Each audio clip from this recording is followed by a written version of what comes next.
అబద్ధం ఆడితే తప్పు కాదు, వ్యభిచరిస్తే తప్పు. రెండూ తప్పులే, ఇద్దరూ పాపులే. కాబట్టి మనకొద్దు. అసత్యమునకు మనం దూరంగా పారిపోదాం, అబద్ధమునకు దూరంగా పారిపోదాం.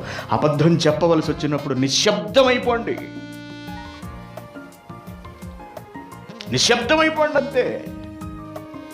ఒకవేళ తప్పు చేశారా, చేసిన తప్పుని కప్పిపుచ్చుకోవడానికి అబద్ధం చెప్పవలసి వచ్చిందా, తప్పు చేశానని ఒప్పుకోండి.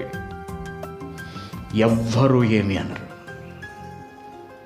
ఎవ్వరు ఏమనరండి. నా వలన ఏదైనా తప్పు జరిగిందనుకోండి ఆఫీస్లోను, ఫస్ట్ నన్ను పిలిచారు అనగానే ఒకవేళ నేను తప్పు చేశానా అని ఫస్ట్ నేను వాళ్ళని అడిగేస్తాను.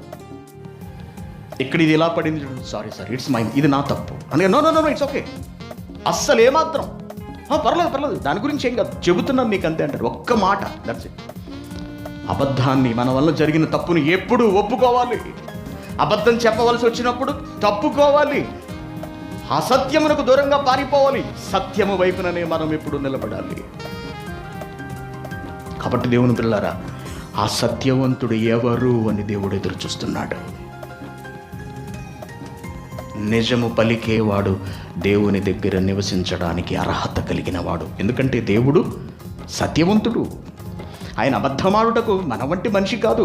మనం ఆయన దగ్గర ఉండాలి అంటే, ఆయన వంటి వారము కావాలి అంటే, ఆయన వల్ల మనము కూడా అబద్ధమాడని ఆయన బిడ్డలుగా బ్రతకాలి. మనము కూడా అబద్ధమాడక ఉండాలి.